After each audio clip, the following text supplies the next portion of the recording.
he knew how to move himself around the book, and he found a spell that he thought it may help in this situation. So he started reciting the spell in the night.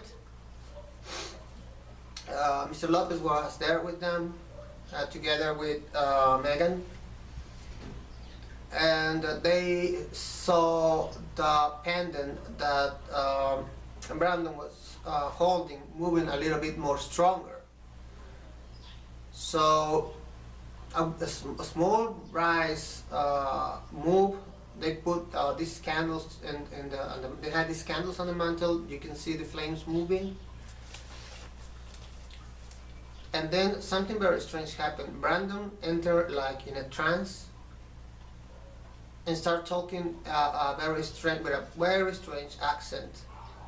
And he was reciting a story about the past of the house and what was happening, and everybody was confused. So what Brandon said was what he was Carlton Lyons, the first owner of the house, the property, and the patriarch of the Lyons family, and the one who started making the fortune for the family. And he didn't know this man existed, and he never heard his name before or anything. But Mr. Lopez knew about that, and he was just panicked listening to him talking. Of course, Mr. Lopez never met Mr. Carlton, but he knew a couple of stories about him, that he loves to hunt, and that was the reason he bought that property in the first place. And he was murdered there by his brother. So he was kind of not in peace, but he was looking for a way to look revenge. So everything just calmed down after a while. Brandon came back to himself, and Megan was a little scared as well, but he thought Brandon is just playing a joke or something. This is just a joke, or a business strategy or something like that. But it ended up, then Brandon checked again with the pendant around the house. He couldn't find any vibrations at all or anything, so they decided that everything was done. They pick up their stuff, put it back on the bags, and go back to the city. So first, when they were going back, was with in Brandon's car, and they were talking about what was happening. Brandon said, "Well, I didn't know. I didn't realize I was saying all that." He said, "Well, I guess I have some sort of gift or something. I don't know." So as Megan wasn't buying that crap at all. She thought that he was still his character or something, and he just wanted to keep it. So anyway, she left her at her house, and then went back to his house and got to sleep. Next days, they were at the store and everything, and Miss Lyons is called and said, "You know, everything seems fine now, thank you very much. I will send you the money I promised, and we're set up. Perfect. If I have any other problem, I will call you back again." And that was it. So after this happened, a couple of months later, everything went normal for these 2 months. They were just selling stuff. They see a little bit higher quantity of people getting to the stores and to the store and buying a little bit more expensive stuff than usual. And they were curious, but they never really asked. Until one day, one person arrived.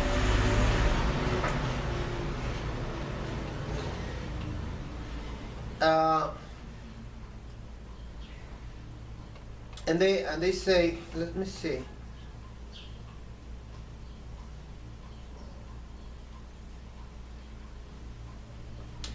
This person was a guy.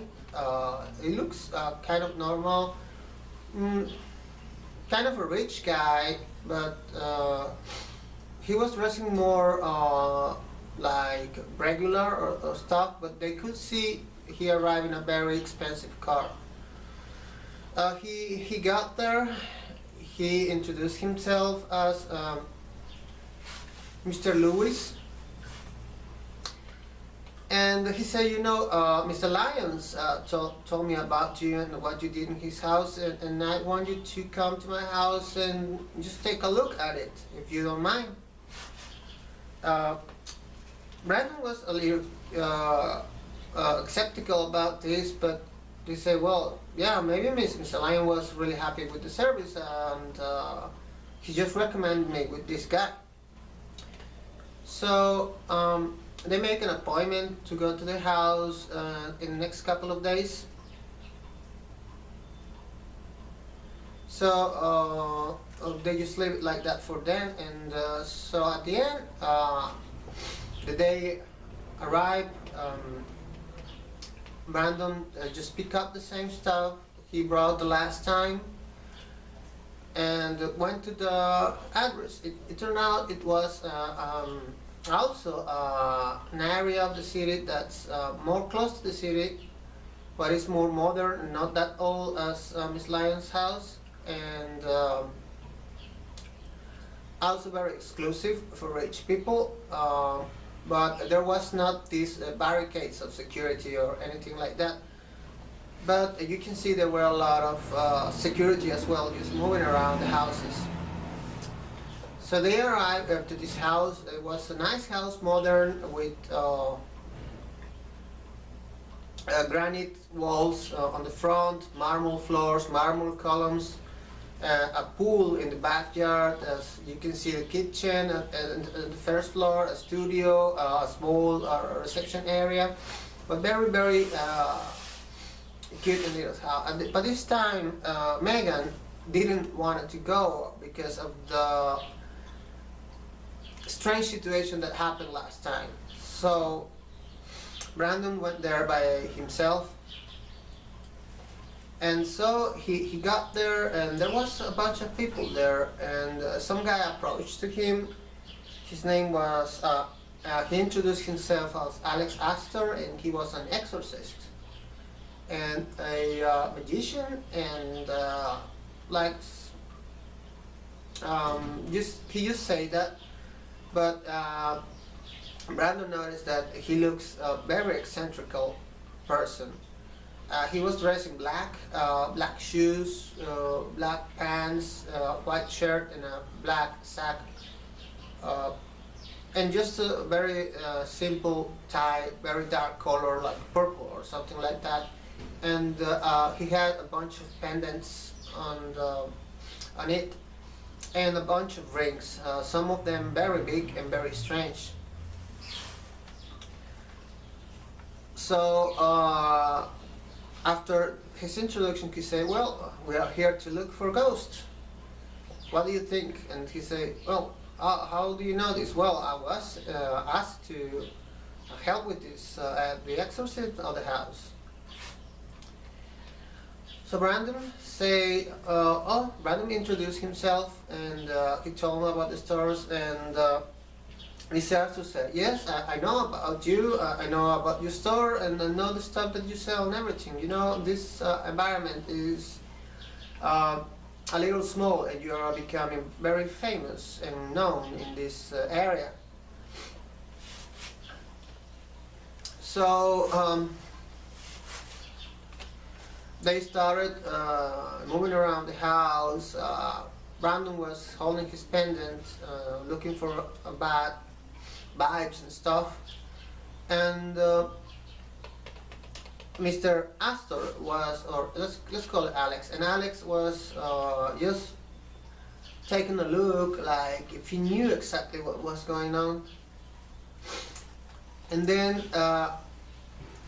they end up in the studio, and Alex was just taking a good look at one object. He was like focusing on it. Something was very attractive on that object for some reason. So Brandon realized that there was something going on in that room. So they asked the owner of the house about that object, and it turns out it was an antique he purchased from a known art store that, of course, illegal and very expensive. Uh, uh, from a Mayan uh, uh, dealer or Mayan, let's say, ruins. So they took the object. Brandon told Alex, you know what, I want to do this. What do you think? And Alex was a little skeptical about what Brandon was trying to do, but he decided to give it a chance. You know, this new guy may have something that I haven't seen, and I want to check it out. So Brandon proceeded to do the same thing he did last time. He put this black mantle on the floor. He put the candles, this white dust over it, and a couple of more objects, and then he proceeded to put this antique on the center. Then he took his book, and Alex was a little surprised about the book, and he just made a remark about it and say, "Where did you get that?" And Brandon just say, "Well, it was I purchased it from this store that I know that someone recommended me, and I went there, and it seems that Alex was familiar with the store and said, "Oh, I got it. I'm a little surprised that they sold you this item, but I guess they saw something in you." So everything just what was that? I just left like that, and they proceed with the Brandon proceed with the enchantment that he read last time. After that, the same thing happens. Brandon got into a trance. He started talking in a very ancient language. He stood like that for 20 minutes, just reciting gibberish, and after was Alex was kind of not amazed or scared or anything. Was just like, I know what's like knowing, like he knew what was going on. And then after these 20 minutes passed, everything just went back to normal. Alex told Brian what happened, and he was, "Oh, okay, yes, something like this happened last time." So they proceed to put the object back on its place, put all the stuff together, and then Mr. Alex was a little curious about Brandon, and he asked, "Well, I need to know a little bit more about you.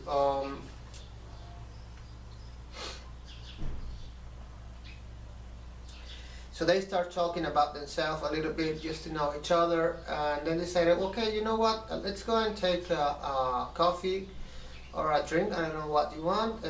Brandon didn't drink, so they decided to go for a coffee to this cafe that was nearby, and they just let know the guy that was in charge of the house that everything was already done. And he proceeded with telling his master to double check and make the payment. So they went on and they went to this cafe and they started talking. And during all this, the name of the owner of the store came out. It turns out that because of these connections, there was a store where Brandon purchased this book, and someone just came in one day to Brandon's store and gave a card and say, "Well, you know, we sell magical stuff. In case you need something, just call us and we will help you with that. So he kept that car for like 1 year until he just thought, well, I would like to have something to read about magic. So he called and asked for spells book or something about dark sciences or dark stuff, and they say, okay, I think we have what you get, and they give him the book, but he was never actually in the store himself. So it turns out that the store owner name was Matilda Nicolas. So Matilda Nicolas was a very international recognized witchcraft master. He had a store downtown, but it's not open to the public. It's like you need to go downtown. There's this area in town where there are a lot of shoe stores, snack stores. It's like to go in and clothes stores.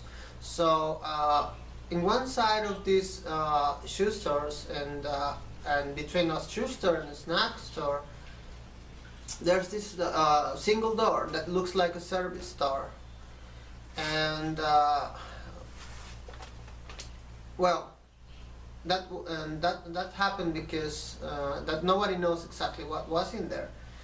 So Alex said to Brandon, I think we should go there one day. So they make an appointment to go to the store one day, and so here they were in front of the door between the shoe store and the snack store.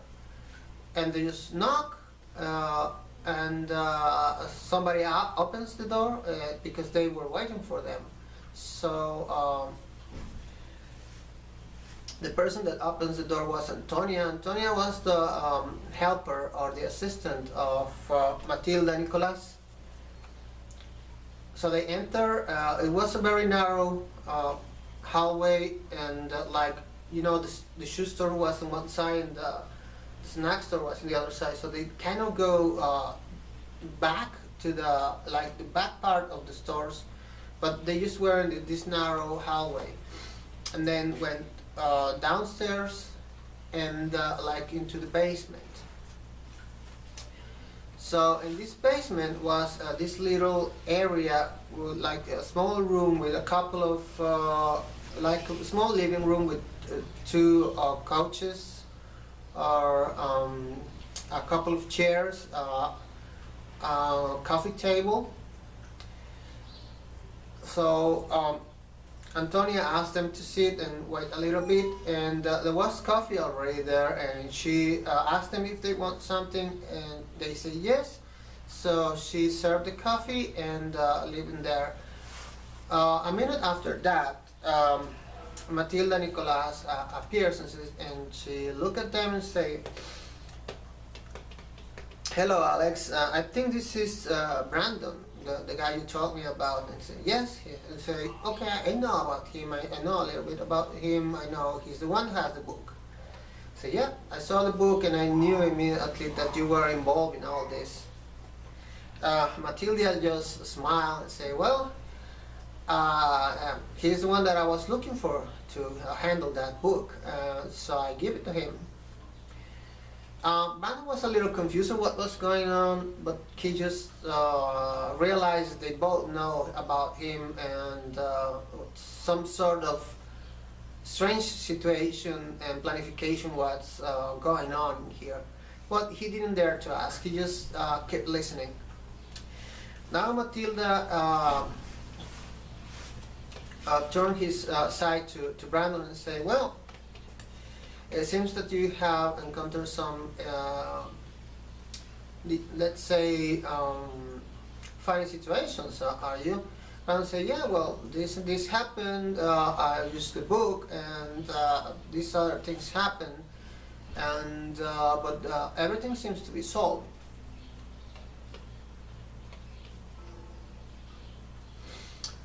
So Matilda just told them, "Well, whenever you need a magical object or you have a special problem, you can come here and you can call